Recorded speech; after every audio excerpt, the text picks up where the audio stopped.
Opa, boa noite, como é que você tá? Eu sou o Barqueiro e seja bem-vindo de volta. Melhor, não seja bem-vindo de volta não, pois é o seu primeiro vídeo. Assista 2 vezes. Quando você assistir 2 vezes, aí sim você será bem-vindo de volta. E eu tô aqui, como você pode ver pelo título, para falar sobre um arco de One Piece, sendo esse o Water 7. Te aviso que esse vídeo vai se tratar do arco inteiro e talvez eu fale um pouco de Enies Lobby, pois onde Enies Lobby começa e o Water 7 termina, eu já encontrei gente falando que quando eles chegam a Enies Lobby, e já vi gente falando que é quando eles entram no trem. Então aquele pedaço eu pretendo pegar nesse vídeo. Falando em spoiler de One Piece, eu acho meio engraçado isso, que a internet ela simplesmente aceitou que você pode dar spoiler de One Piece.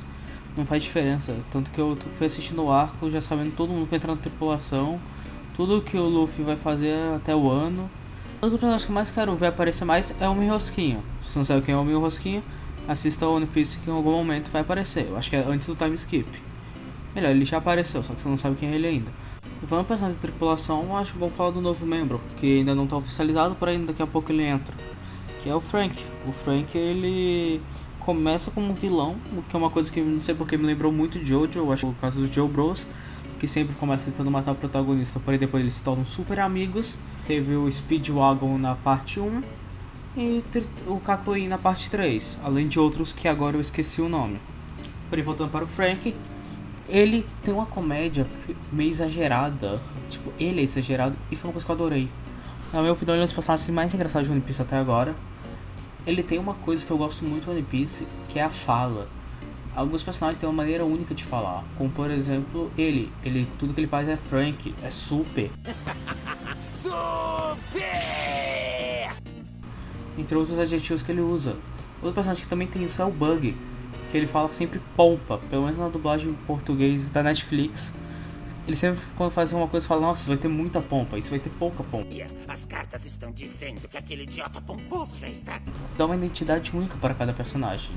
E bom, já que estou falando do Frank, é só a backstory. Eu gostei muito, ao contrário do arco passado que foi Skype, eu não achei que o flashback foi jogado lá esmo. Eu entendo que por que teve aquele flashback, só que eu achei meio avulso, eu acho que podia ser contado depois, ou nem ter sido contado. Porém, do Frank, ele é ótimo, porque ele apresenta melhor CP9, explica o que é aquele lugar onde ele estava com o Soap, explica também a origem do trem, fala também sobre o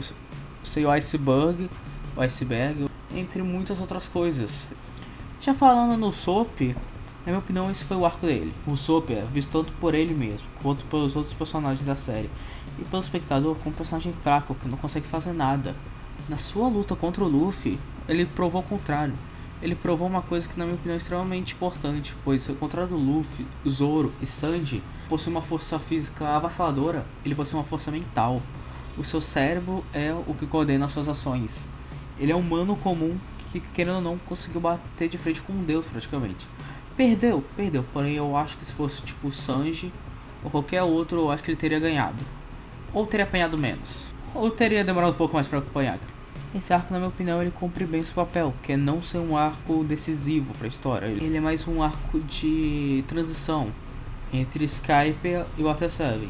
Entre eles teve o arco Fox, só que a gente finge que não existe.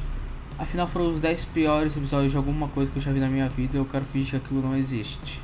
Os vilões, eu achei incrível a maneira como eles funcionam.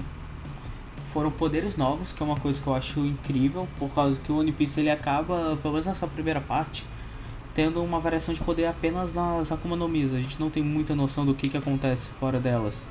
Esses 6 estilos são uma maneira de mostrar poderes únicos. Eu acho que ia ser muito legal se algum membro dessa população aprendesse eles.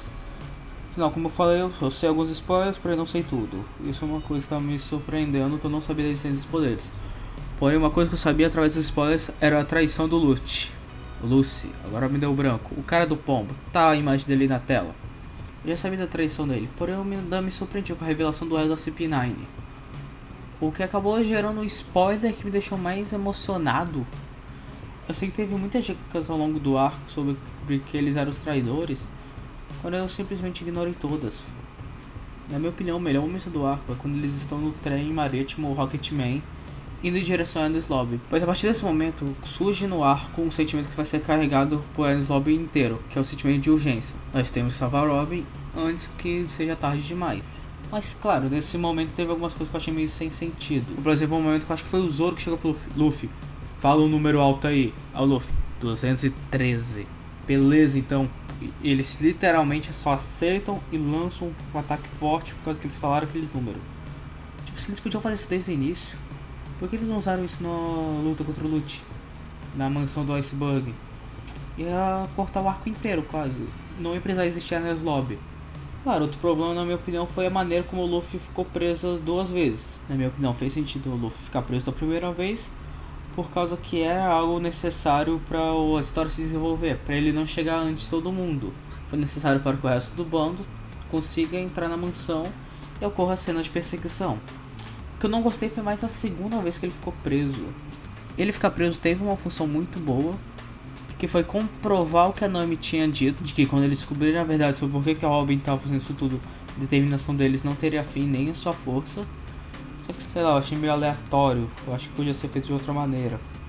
Só não pergunta como. Voltando no Soap, uma coisa que eu gostei muito foi esse conflito dentro do grupo. Porque a gente já tá acompanhando eles há quase 300 episódios.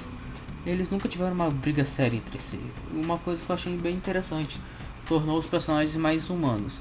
Porém, o grande problema desse arco é a falta do Chico Bento.